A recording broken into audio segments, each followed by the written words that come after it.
ইসরায়েলের পর হামাস আতঙ্কবাদীদের নজর পড়েছে ভারতের ওপরে, যেখানে এই আতঙ্কবাদী গোষ্ঠী পাকিস্তানের সাথে মিলিয়ে একটা বড় আক্রমণের পরিকল্পনা করছে ভারতের ওপর। রিসেন্টলি ভারতের গোয়েন্দা সংস্থার তরফ থেকে এই ইনফরমেশন সামনে আন, যেখানে হামাস আতঙ্কবাদীদের যে রিপ্রেজেন্টেটিভ বা বলা ভালো ওদের কমান্ডার খালিদ পৌঁছে গেছে ভারতের পিওকে বা পাকিস্তান অকুপাইড কাশ্মীরে।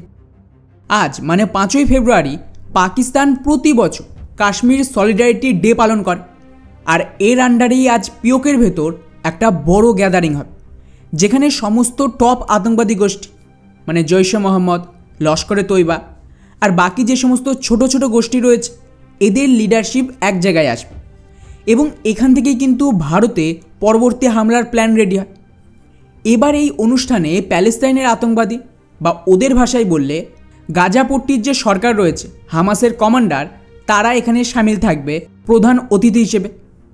আর সবচেয়ে চিন্তার বিষয়, এই গ্যাদারিং করা হচ্ছে আল আকসা ফ্লাডের আন্ডার। এটা কি জিনিস? এটা হলো 2023-এ ইসরায়েলের ওপর করা 7ই অক্টোবরের আতঙ্কবাদী হামলা, যেখানে ওরা কয়েকশো নিরীহ মহিলাদের রেপ করে।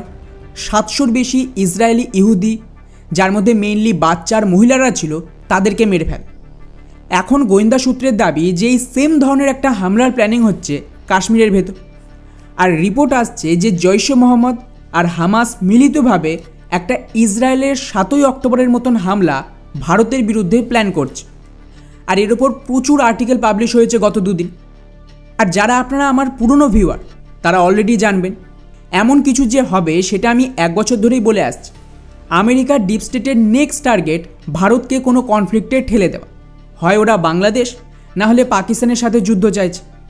আর স্বাভাবিকভাবেই যুদ্ধ হবে কি করে? তো এর জন্য ইসরায়েলের মতন ভারতকে টার্গেট করবে। ইসরায়েলে এত বড় সুরক্ষা সত্ত্বেও হামাস এত বড় অ্যাটাক করেছিল কিভাবে? এদের ফান্ডিং, প্ল্যান, ইন্টেলিজেন্স এগুলো কারা দিয়েছিল? একা ইরান? আপনাদের মনে হয় যে ইরান এতটা শক্তিশালী, ওদের ইন্টেলিজেন্স নেটওয়ার্ক এতটা পাওয়ারফুল যে আমেরিকার সিআইএ, মোসাদ, ইউকে সমস্ত দেশের ইন্টেলিজেন্সকে পেরিয়ে এত বড় অপারেশন প্ল্যান করে তাকে এক্সিকিউট করেছে, অথচ এরা জানতেও পারেনি? এটা তো কোনোদিনই সম্ভব না। এই পুরো হামলার আগে আমেরিকা ফিলিস্তিনকে একটা বড় এড দিয়েছিল, আর এই সেম টাইমে IMF ইরানকে লোন দিয়েছিল। আর এই দুটো টাকায় কাজে লাগানো হয় ইসরায়েলের ওপর হামলার জন্য, এবং এদের যে ইন্টেলিজেন্স সাপোর্ট সেটা এসেছিল আমেরিকার সিআইএতে। আর ইসরায়েলে হামলার পরে আমেরিকা কি করে? নিজেদের হাতিয়ার বিক্রি শুরু করে, এবং যার আন্ডারে ধীরে ধীরে গাজা, আশেপাশের সিরিয়া এবং বাকি দেশের ক্যাপচার শুরু করেছে। এখন এই সেম হামাস কোথায় এসেছে? পিওকে, তাও আবার কাশ্মীর সলিডারিটি ডের দিন।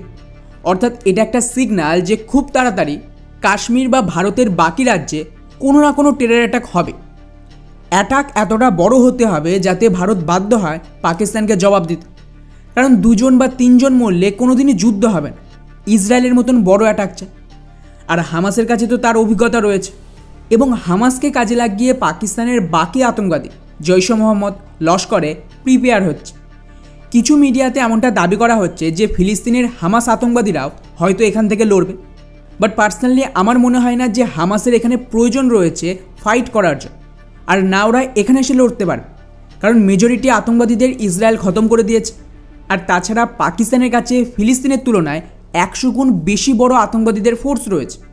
ওরাই তো আজারবাইজান ফিলিস্তিনে লড়তে পাঠিয়েছিল। তাই পাকিস্তানের আতঙ্কবাদীর প্রয়োজন নেই, ওদের দরকার প্ল্যানিং আর প্রপার এক্সিকিউশন।